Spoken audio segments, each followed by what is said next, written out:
Le prof Mondou est avec nous pour nous parler de technologie encore une fois.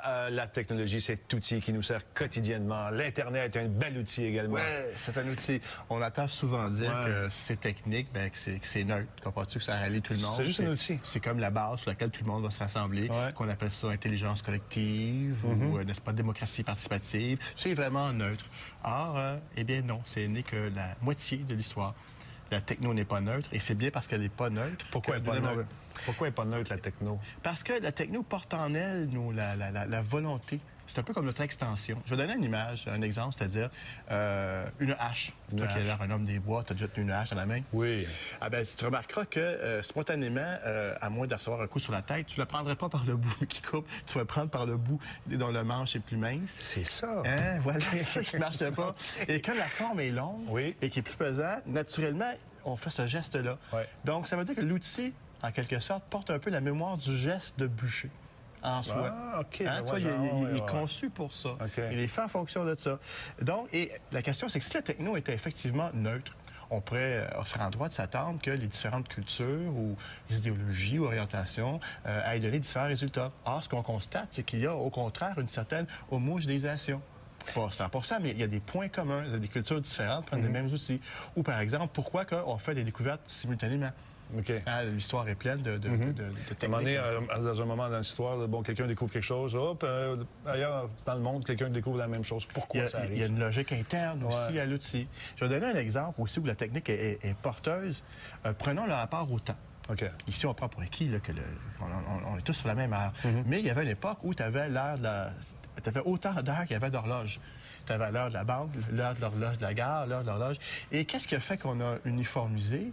C'est quand on a rentré le train.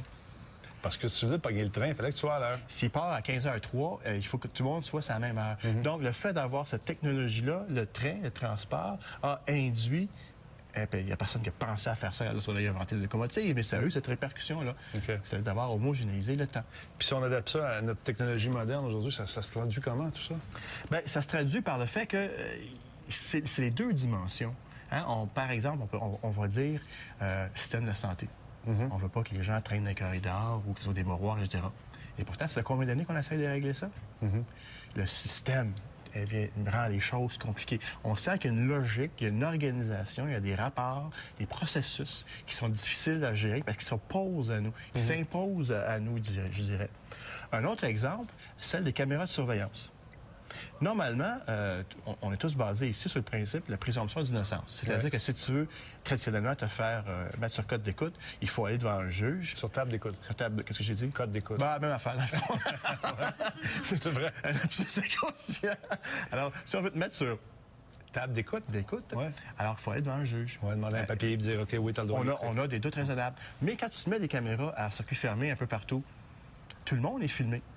Donc, ta présomption d'innocence est un petit peu entachée. Autrement dit, s'il se passe quelque chose, c'est à toi de me prouver que tu es filmé, que tu n'appartiens pas sur la liste. Mais tu es déjà filmé. Donc, dès que tu déploies cette technologie-là, en partant, il y a un effet qui n'était pas nécessairement dans la volonté ou l'intention du premier utilisateur. OK. Donc, l'idée, et c'est un peu j'aime bien cette citation de M. Kranzberg, qui dit que la technologie n'est ni bonne ni mauvaise, elle n'est pas neutre non plus. OK, c'est moi, je vois ça. Hein? Ça prend un peu ça prend effectivement un peu des deux. Hein? Et si tu regardes, par exemple, l'Internet, où effectivement, on peut dire que, ben oui, tous les pays sont là-dessus, regarde les sites d'IBM en plusieurs langues, on peut dire, oui, il y a effectivement une forme d'homogénéisation. Mais c'est pas la technique tout seul qui fait ça. C'est pas un hasard, c'est Internet homogénéisant, si je peux dire, arrive en même temps qu'on a un ordre économique qui est rendu global avec le phénomène de mondialisation, par exemple. Donc, la technologie n'est pas neutre. Elle n'est pas neutre. Et pourquoi c'est important d'affirmer ça? C'est parce que lorsqu'on dit que la technologie est neutre, c'est comme si on avait une idéologie qui se présentait comme non idéologique. Alors, c'est pas une question d'opinion, c'est une question d'efficacité, de performance, d'optimisation. Un discours qu'on entend beaucoup par les années qui viennent. Mais à ça, qu'est-ce que peux-tu répondre d'autre? C'est pas performant, donc je suis moins d'accord ou non, je peux pas. On se rallie devant ça. Alors, de dire que la techno n'est pas neutre aussi, c'est de réintroduire ça comme forme de discours, donc on peut discuter. On peut remettre les choses et reprendre le dessus, donc le côté instrumental, la technique. Mais je reprends ton exemple de hache. C'est sûr que quelque part, il y a quelqu'un qui a essayé de la prendre du mauvais bout à un moment donné.